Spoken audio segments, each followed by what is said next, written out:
বিধাননগর উত্তর থানায় বিধাননগর উত্তর থানায় আমরা বসে আছি। কে কোন জেলা কোন থানায় আছেন একটুখানি জেলাগুলোকে জানাবেন। কে কোন থানায় আছেন? বিধাননগর উত্তর থানায় অলরেডি আমাদের নিয়ে চলে এসছে। হ্যালো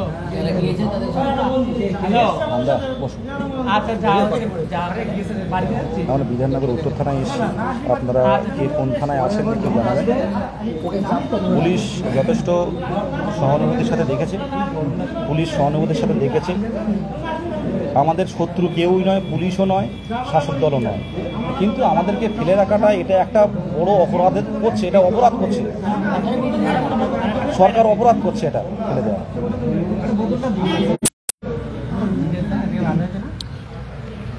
হ্যাঁ হ্যাঁ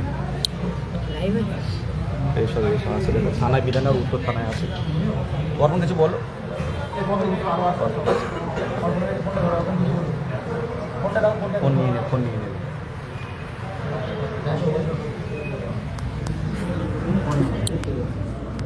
ফোন নিয়ে নেবে হয়তো। আমরা আছি এখানে বসে, প্রখর গরম, থানার মধ্যে হয়তো ফোন নিয়ে নেবে, তাই আমরা একটু আড়ালে রেখে দিচ্ছি। আপনারা আসতে পারেননি, উত্তরবঙ্গ থেকে অনেকে এসে, আপনারা দেখুন থানায় আসে, দেখুন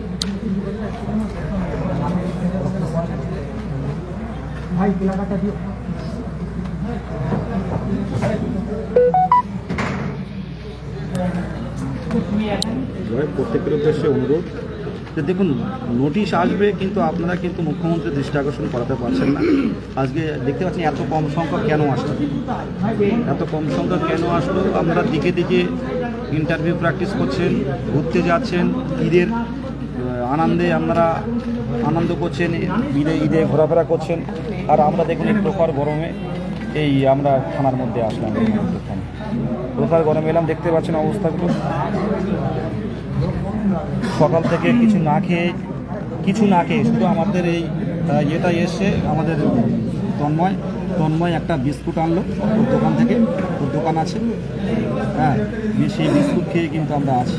কত সকালে বেরিয়েছি। আপনাদের করজোড়ে নিবেদন, আপনারা যেখানে যাবেন আপনারা এই 22 ঐক্য মঞ্চের সাথে যুক্ত হন এবং বিভিন্ন আন্দোলন কর্মসূচিতে অংশগ্রহণ করুন, নাহলে এরপরে কোনো উপায় থাকবে না আমাদের। শুনুন, ফেসবুকে বিপ্লব করে কোনো লাভ হবে না।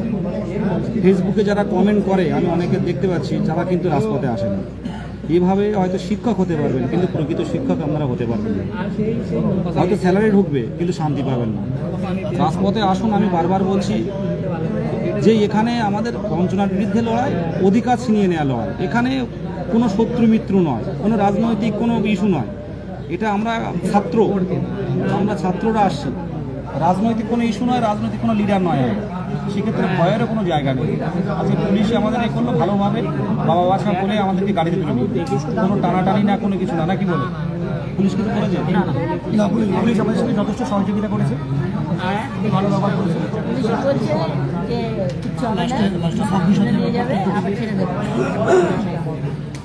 হ্যাঁ, যাই হোক, আমি প্রত্যেকের উদ্দেশ্যে বলছি, দেখুন আজ হচ্ছে না, কিন্তু কাল কিন্তু হবে। বাড়িতে বসে রয়েছেন তাদের জন্য বলতে চাই, আপনারা বাড়িতে বসে থাকেন, নিয়োগপত্র হাতে পেয়ে যাবেন। আন্দোলনে না আসলে কোনো নিয়োগ দেবে না সিএম। আন্দোলন আসতে হবে, চাকরি পেতে গেলে আন্দোলনে আসতে হবে, নাহলে কিন্তু আপনারা নিয়োগ দেবে না, নোটিশই দেবে না। হ্যাঁ, কিছু বলো।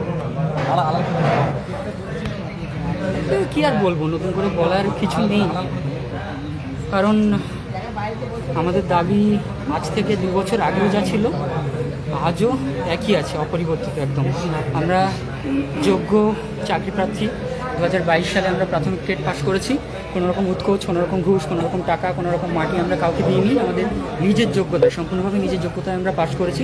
কিন্তু তার সত্ত্বেও আমাদেরকে এতগুলো বছর বসিয়ে রাখা হয়েছে, একদম জোর জবরদস্তি। বিভিন্ন বাধাকে সামনে রাখা হচ্ছে অজুহাত হিসেবে, যেমন ওবিসির মামলা না মেলা পর্যন্ত আমরা নিয়োগ করতে পারছি না, এরকম একটা বাধা, এরকম একটা অজুহাত আর কি। অ্যাকচুয়ালি এগুলো অজুহাত ছাড়া কিছুই না, তাছাড়া অন্যান্য অজুহাত ছিল এর আগে। তো আপনারা এতই যদি নিয়োগের জন্য তৎপরতা থাকে আপনাদের, তাহলে আপনারা এতদিন ধরে ওবিসির জন্য কেন সার্ভে করেননি? আজকে কেন মনে পড়লো কোর্টের ধাক্কা খাওয়ার পর? আজকে যদি করছেন তো 3 মাস যে সময় আপনারা চেয়ে নিয়েছেন, আপনারা পারবেন তো 3 মাসের মধ্যে সবটা শেষ করতে? যদি না পারেন তার জবাব কে দেবে? এই যে যন্ত্রণা, এই যে কষ্টের মধ্যে দিয়ে আমাদেরকে যেতে হচ্ছে, এর জবাব কে দেবে? আপনি দেবেন না মাননীয় মুখ্যমন্ত্রী? কী চাইছেন?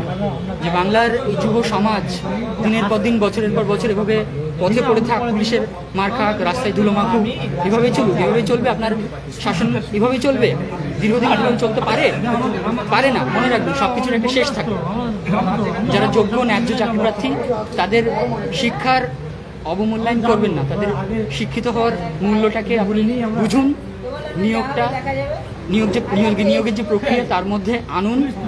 যারা যোগ্য বলে সত্যি প্রমাণিত হবে, তারা নিয়োগ প্রক্রিয়ায় অংশগ্রহণ করে নিয়োগ পাবে, কারো আটকানোর কোনো ক্ষমতা নেই।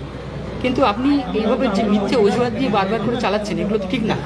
আপনি কিছুদিন আগে বললেন যে শিক্ষক নিয়োগের জন্য 1 লক্ষ শূন্য পদ আছে, আপনি যখন তখন শিক্ষক নিয়োগের জন্য 1 লক্ষ শূন্য পদে নিয়োগ করে দিতে পারেন। কিন্তু কোথায় সেই প্রতিশ্রুতি? তো প্রতিশ্রুতি হয়ে পড়ে থাকবে, এর বাস্তবায়ন কোথায়? আমরা প্রতিশ্রুতি হয়ে দেখতে চাই না পড়ে থাকতে, এগুলোকে আমরা বাস্তবায়ন দেখতে চাই। আপনি আজকে দেখতে পাচ্ছেন সুপ্রিম কোর্টে কি রায় এলো, 26,000 এসএসসির চাকরি বাতিল। এর দায় কার? সব কি যারা টাকা দিয়ে চাকরি পেলো তাদেরই দায় সব? নাকি যারা টাকা নিল, যারা এই ব্যবস্থা অপব্যবস্থাটাকে চালু করলো, যারা তাদের? ধন্যবাদ সুমিতকে মূল্যবান বক্তব্য রাখার জন্য। আজকে বিভিন্ন কারণ দেখিয়ে বিভিন্ন সমস্যায় যারা আসতে পারেননি, সামনের দিন আসার চেষ্টা করুন।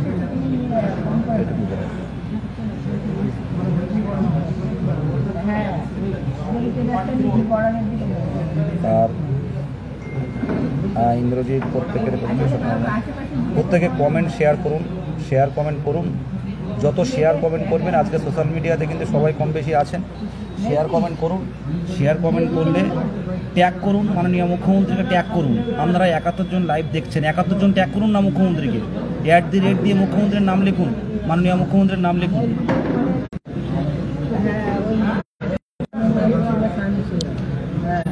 দিয়ে মাননীয় মুখ্যমন্ত্রীকে ট্যাগ করুন বিষয়টা দেখার জন্য। বাড়িতে বসে এটুকু তো করতে পারেন, মাননীয় মুখ্যমন্ত্রীকে ট্যাগ করুন। ফোন নেবে না আশা রাখছি, বলে রেখেছি।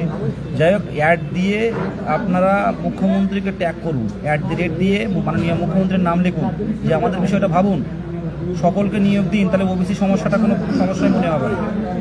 মাননীয় মুখ্যমন্ত্রীকে ট্যাগ করুন প্রত্যেকে, একদম। Shrabani Majumdar, thank you. @ দিয়ে মুখ্যমন্ত্রীর নাম লিখুন, যে আমাদের বিষয়টা ভাবা হোক। আমরা কোনো রাজনৈতিক দলের নয়, আমরা যোগ্য হবু শিক্ষক, পরীক্ষায় পাশ করেছি, পরীক্ষায় পাশ না করলে ব্যাপারটা আলাদা ছিল। @ দিয়ে মাননীয় মুখ্যমন্ত্রীর নামটা লিখুন প্রত্যেকে। কীভাবে চলে যাবে, কোথায় চলে যাবে কেউ জানে না। এই লড়াইগুলো তো বাড়িতে বসে করা যেতে পারে।